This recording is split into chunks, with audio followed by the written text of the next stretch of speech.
Bueno, Álvaro, esta semana, como lo decíamos en los títulos, fue una semana distinta de alguna manera para el ecosistema científico, tecnológico de la provincia de Santa Fe, porque se dio un paso más en lo que es el camino para consolidar un polo de conocimiento de clase mundial. En este caso, decíamos, el gobierno de Santa Fe, el gobernador Omar Perotti, firmó junto al CEO de Bioceres, Federico Trucco, un convenio para la creación de SF50, que es un fondo de inversión para fomentar este sector. Exactamente, es un fondo creado por la provincia en colaboración con el sector privado del área de biotecnología y bueno, promete desarrollar muchas actividades. Y en ese sentido estamos aquí en diálogo con su director ejecutivo de lo que se denomina técnicamente FS500, este fondo de inversión. Estoy hablando de Francisco Buchara.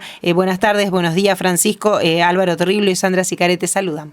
Muy bien, hola Álvaro, Sandra. La idea era un poco... contarnos un poco, bueno, qué es el fondo y un poco cómo es que surge la idea. Sí, es interesante ver la génesis de esto, que en realidad es una génesis que viene rodando hace varios años en Santa Fe, donde hay un epicentro muy grande en Rosario, y es un diálogo público-privado que sería de mucha vanguardia a nivel país, ¿no? Entonces el fondo tiene dos caras de la misma moneda. Por un lado una gran mirada del sector público y que durante muchos años, tiene más de 30 años, el área de ciencia y tecnología siempre participó aportando subsidios o instrumentos de promoción, ¿no? para potenciar a científicos o emprendimientos de base científica y tecnológica, y que muchas veces se perdía la oportunidad de acompañar de una manera más concreta y a su vez participar de ese acompañamiento, si era exitoso, de esas ganancias, ¿no? Y que esas ganancias lleguen para todos los santafesinos. ¿No? Y ahí hay un concepto de mucha vanguardia que hoy se está discutiendo mucho a nivel mundial, que tiene que ver con el Estado emprendedor, ¿no?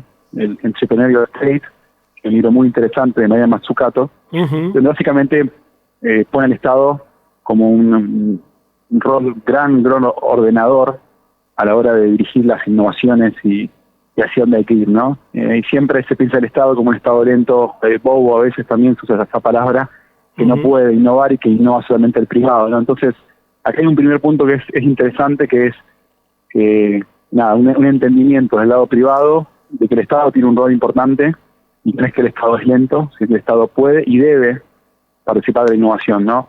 Hay también una gran discusión a nivel global y el desafío hoy por ejemplo en California que se discute. Hoy todas las empresas que están en California, o sea en Silicon Valley, se están yendo todas para Austin, Texas o Miami.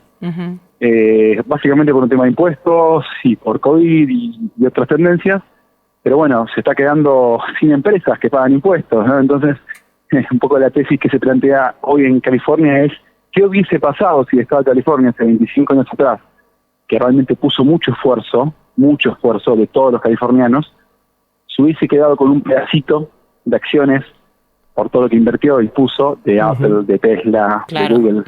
Tranquilamente hoy no podría cobrar cero impuestos y se podría autosustentar todo el sistema científico, tecnológico de innovación.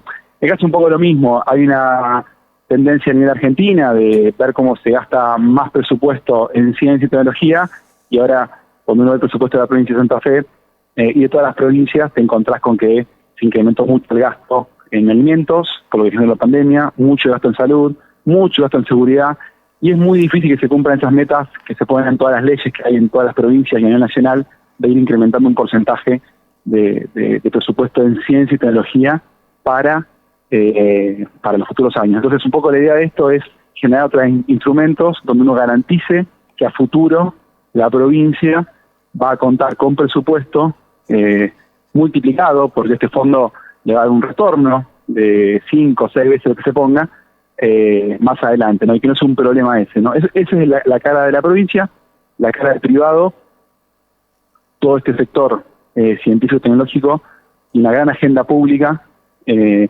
depende mucho del sistema científico público nacional, Y hasta ahora en Argentina todas las experiencias de los fondos eran fondos de una mirada más tradicional, del venture capital tradicional, y con poca interacción con el Estado, ¿no? Y con el sistema científico. Y acá lo que se buscó es eso, es como vos buscas la etapa bien temprana, donde a veces el privado no se anima a ir porque hay mucho riesgo, porque es un emprendedor, un científico que recién está empezando, y donde a lo mejor a un privado, al Estado le cuesta acompañar un poco más porque no tiene más presupuesto. Bueno, es ir a encontrarse a ese punto de etapa inicial y juntos fondear a talentos, equipos talentosos que están con alguna idea y tienen que llegar a un concepto o a un primer producto mínimo viable, ¿no? Así que de ahí nace la génesis y la idea del fondo. Uh-huh. ¿Y cómo funcionaría? O sea, ¿cómo funciona a partir? Está destinado en principio, por lo que vos decís, al financiamiento de startups, ¿no? En la primera etapa. Claro. El fondo va a tener una lógica que se llama de construcción de ecosistema y de construcción de startups, ¿no? Entonces va a agarrar equipos, acá, no sé, alguna chica y un chico que estén investigando algo interesante y con potencia en el IBR o en cualquier centro tecnológico que tengamos acá. Esos son nuestros candidatos, los vamos a ayudar. Si le falta una mirada más de negocios, lo juntaremos con algún chico de la UNR, de la Austral, de la UCA, y ayudaremos a armar equipos y le vamos a dar $200.000, $250.000, que a lo mejor para uno parece mucha plata, pero si uno quiere hacer un proyecto disruptivo, que sea una futura Terragena, una futura Bioceres, realmente hay que darle combustible para que lo queme en 12, 18 meses y llegue a una patente, llegue a un producto que luego pueda ser financiado o apoyado por otro fondo y así sucesivamente, claro, incrementando su valor, había el mercado y llegar a un producto de impacto, ¿no? Nosotros miramos mucho los productos y proyectos que busquen impactar en el mundo. Impactar, cuando digo impactar es ver cómo reducimos pobreza, es ver cómo aportamos al cambio climático, ¿no? Es ver cómo aportamos a la salud. Claro, soluciones a las comunidades, en realidad. Exactamente. Ahora, Francisco, te pregunto esto, disculpa que me meta muy en lo finito, pero vos decías, por ejemplo, encontramos a un chico, a una chica que están desarrollando algo. ¿Cómo tienen pensado, o todavía está en una etapa muy primaria, acercar eso? ¿El Estado lo acerca a través de convocatorias? ¿Ustedes ya tienen una grilla de investigadores o de pequeños emprendedores que están trabajando? ¿Se los acercan los privados? Sí, claro. La provincia ya tiene, por su historia, y en eso hay más allá del cambio de gestión, hay un buen trabajo de sostenimiento de programas y todo, y uno tiene en cuenta con una gran base de proyectos que se le ha dado un poquitito de subsidios inicialmente, ¿no? Con lo cual ahí ya hay una gran base, también hay una gran base de un montón de científicos o gente que ve la historia de Terragena, ve la historia de Bioceres, ve la historia de Queclón, y dicen, che, yo quiero hacer algo parecido, claro, ¿no? A lo mejor inicialmente su sueño era hacer carrera en CONICET, pero se da cuenta que tiene cierta vocación y que quiere tener que su proyecto puede impactar y puede ser una compañía, y se viene arrimando. O sea, de ahí se fue construyendo ya esa potencialidad de equipos a invertir. Así que bueno, y después, según el grado de madurez de cómo está el equipo, hay distintos programas para llegar a un punto óptimo que uno dice, che, ya estás listo, te podemos dar el dinero, ¿no? O sea, si está súper maduro, el proceso de invertirlo es mucho más rápido. Si está muy verde, bueno, se hace un proceso de macheo, de buscarle armar mejor el equipo, dar mejor la idea, para llegar a que cumpla ciertos requisitos para poder invertirlo, ¿no? ¿Y no hay límites acá en cuanto a las disciplinas, o al producto o al sector de la ciencia, digamos, en el que, digamos, de que participe? Es decir, ¿no está orientada a biotecnología o a informática? Sí, ahí Álvaro, hay un tema que es interesante, porque este fondo hace mucho hincapié en ciencias de la vida, ¿no? Uh-huh. Que es parte de la biotecnología. Porque, miren, Argentina es uno de los 15 países del mundo, 16 en realidad, que puede producir la vacuna contra el COVID. Uh-huh. Ahora vamos a decir, che, ¿por qué sea eso? ¿Por qué no la puede hacer España? ¿Por qué no la puede hacer Italia? Entonces, eso se puede hacer porque Argentina tiene muchos años premios Nobel, un montón de científicos, más de cerca del 63% de los científicos del CONICET investiguen o estudian algo vinculado a ciencias de la vida. Ujú. Entonces tenemos un músculo y una historia y un recorrido y una curva de aprendizaje que no tiene cualquier país, ¿no? Y eso es una gran oportunidad. Y acá la oportunidad también, Álvaro, es que por más que no sé, China dice, bueno, voy a poner $1.000 millones para hacer X centros científicos, y eso se adquiere con años y años y años de investigación, con lo cual ahí tenemos una ventana, una oportunidad para aprovechar. Y en un momento donde antes a lo mejor vos, Álvaro, nunca te hubiese imaginado que ibas a hablar del ARN mensajero, ¿no? En un momento donde la biotecnología se tornó, dentro del mundo de las ciencias, la ciencia para los desafíos del futuro, ya sea COVID, ya sea más y mejores alimentos, ya sea cómo limpiamos los mares con el plástico. Bueno, y en eso las ciencias de la vida tiene casi todas las soluciones, pasa mucho por ahí. Por supuesto que el mundo de la inteligencia artificial, el mundo de la data también te sirve porque cruza. Claro. Pero el desafío, Álvaro, en las próximas décadas viene por ahí, potenciado por mejores hardware y las quantum computers, pero viene por ahí, ¿no? Cómo producimos mejores alimentos, cómo limpiamos los mares, cómo hacemos órganos de forma artificial para que gente que está esperando en lista de espera un órgano lo pueda recibir. Por eso es como que vemos ahí la oportunidad, y encima Santa Fe tiene mucho de eso, ¿no? Uh-huh. ¿Y cómo lo están pensando consolidar al fondo? Digo, ya está el convenio firmado de la provincia, del gobernador concretamente, con el CEO de Bioceres. ¿Cómo se conforma esto, ya que es una pata pública-privada, con un aporte de la provincia, un aporte de los privados? Digo, ahí los privados se suman, tienen una cuota aparte, en términos societarios me refiero, ¿no? Claro, sí, eso sí. Va a haber un sector público, va a haber un sector tecnológico, va a haber un sector institucional que van a invertir y van a tener cuotas partes de un fideicomiso financiero privado que es muy convencional, en pesos. También eso es súper competitivo, interesante para los inversores, que luego se convierte a dólar oficial, ¿no? Claro. Así que eso sí, es así, no tiene mucha historia con eso, Sandra. Cada una de las... No sé si mucho más te puedo aportar. Es un fondo de 300 millones que está ordenado en 3 tramos, primero 50, después 100 y después 150. Y ese objetivo de 300 millones en los próximos 10 años, ¿es un objetivo que se lo ponen, no sé, como una meta, o hay una estimación, un medio compromiso o alguna posibilidad bien concreta de que finalmente sea esa plata la que termine destinando el fondo?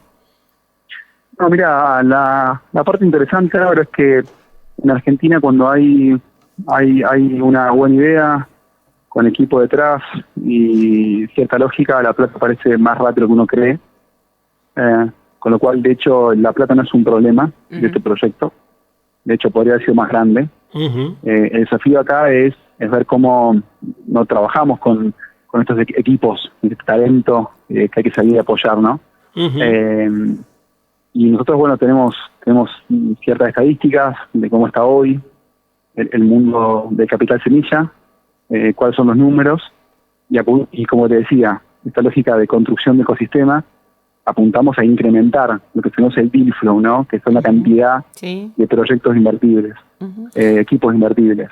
Entonces, está previsto todas las inversiones en esta capital inicial que se le da a un proyectito en etapa bien temprana, hacerla en los próximos 10 años. Entonces, la realidad incluso es que es muy probable que se pongan en más de 500 se inviertan, ¿no? Después, estos proyectos tienen una altísima tasa de fracaso. Claro. No está mal, está bien, de hecho. De hecho, se estima que el 16% sobrevive. ¿Ah, sí? Sí, el resto debería, según las estadísticas en el mundo, debería fracasar.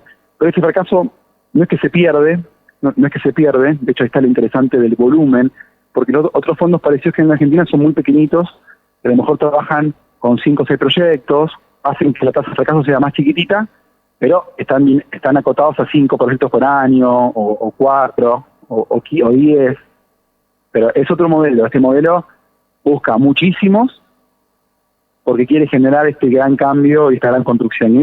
Y en ese proceso de fracaso de muchos proyectos se produce un aprendizaje, ¿no? Porque ese científico o esa científica que haya quemado $250.000, o sea, 2 departamentos, 3 monoambientes, Sí.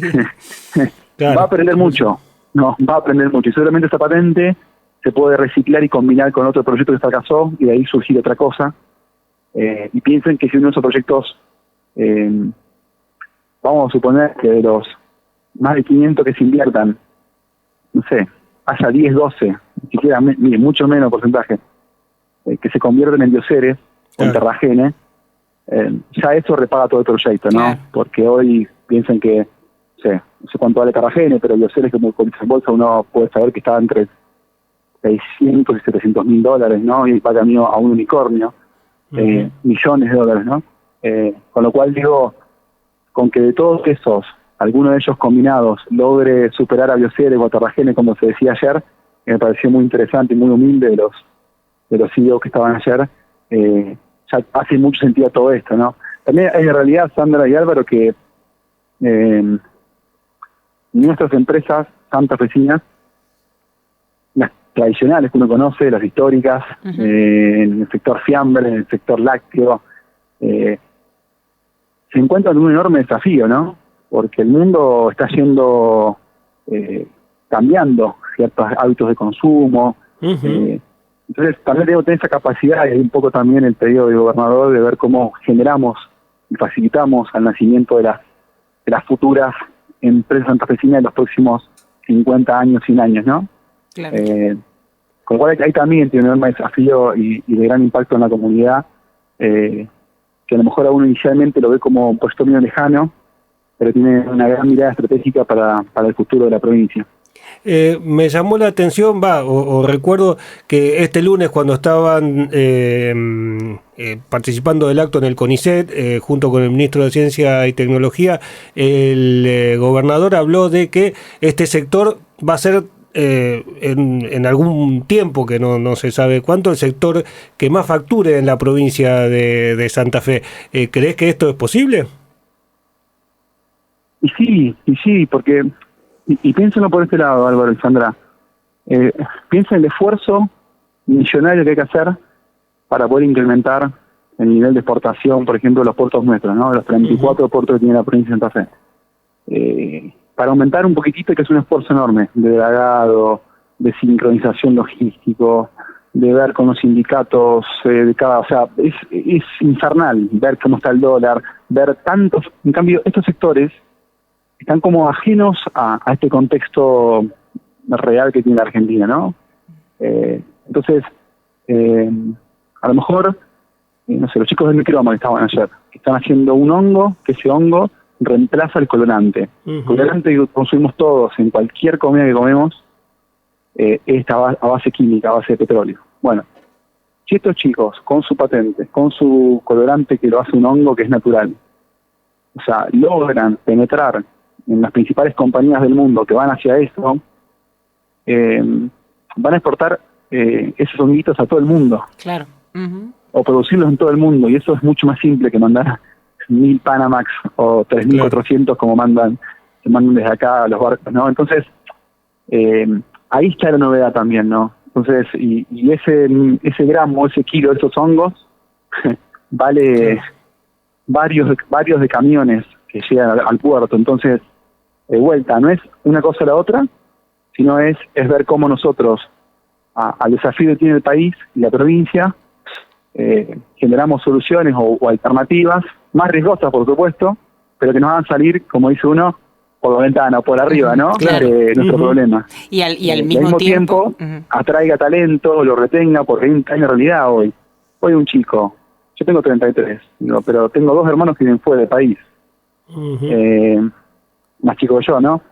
Y hay muchos chicos que se nos van, porque el chico de hoy ya nace más global, ya nace más con las redes, conectado con el mundo, y entonces y no se quedan acá con lógica, a lo mejor se quedaban mis viejos, yo un poquitito, pero tanto no tengo de, no, mi sueldo, la casa, esa, como con esa seguridad, ¿no? Entonces, ellos realmente quieren impactar, quieren pasarla bien, y si nosotros también a estos jóvenes no les damos una oportunidad para que su sueño, su idea, la puedan llevar adelante, y eso los provoque, los haga quedarse acá, armar equipos acá, es muy difícil retenerlos, como se los dice, ¿no? Yo también tiene un sentido de eso, de ver también cómo ayudamos a desarrollar esa comunidad de talento que quieran emprender. Yo te voy a hacer un pequeño ejercicio muy corto, pero para los oyentes.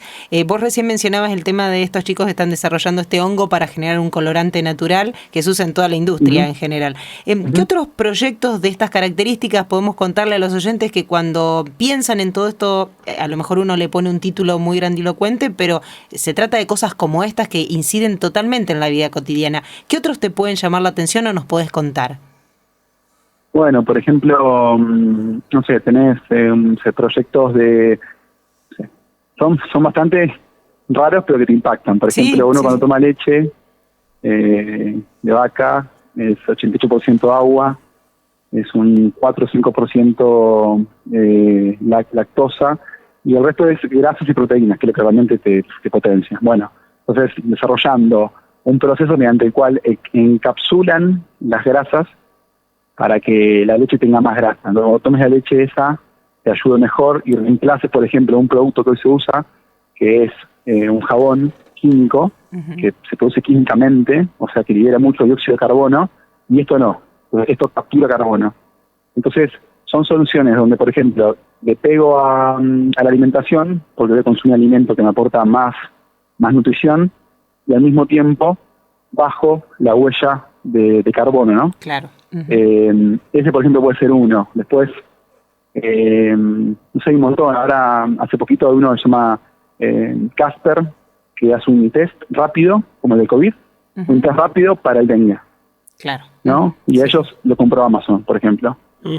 Piensen ustedes en el mundo de los biomateriales, piensen, por ejemplo, el cepillo de diente, que a veces uno lo ve porque son de bambú, y bueno, tiene que ver con el plástico que se gasta en todos esos cepillos, y que los filamentos de esos sean con un biofilamento. Claro. Los dientes del cepillo sean con un biomaterial. El detergente, también otro proyecto, para cuando uno lave los platos, ese mismo detergente tenga dentro microorganismos que limpien y que curen las cañerías, por ejemplo, ¿no? Claro. O sea, está muy presente en nuestra vida cotidiana, solo que está muy, muy detrás, y a veces cuesta verlo. De hecho, a mí me costaba verlo.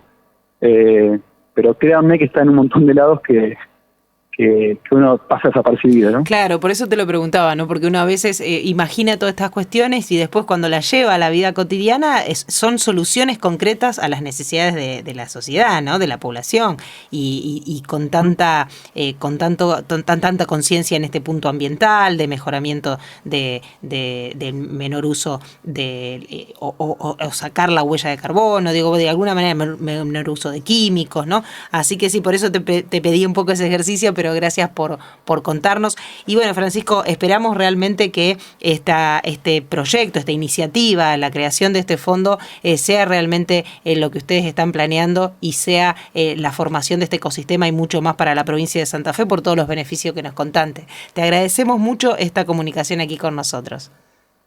No, gracias, Sandra, a ustedes y Álvaro, una alegría, y bueno, a disposición, y también agradecerles, porque también realmente siéntanse parte de este desafío, porque ustedes también como comunicadores, es muy importante que lo entiendan y lo comuniquen, ¿no? Exactamente. Porque vamos a necesitar un ejército de equipos talentosos. Imagínense dentro de 6-7 años con 100 equipos acá en Rosario, trabajando, llenando los laboratorios, yendo acá para allá con sus proyectos, queriendo conquistar el mundo desde acá. Así que nada, vamos a necesitar mucha comunicación, así que muchas gracias también por esta charla. Gracias a vos. Hasta luego. Adiós. Así pasaba Francisco Buchara, que es el actual director ejecutivo de FS500, este nuevo fondo de inversión que apoyará proyectos y emprendedores de base científico-tecnológica, que fue creado en la provincia de Santa Fe esta semana con la firma del gobernador Perotti y el CEO de Bioceres, Federico Trucco. Quédese en los podcasts de La Banda Cambiaria.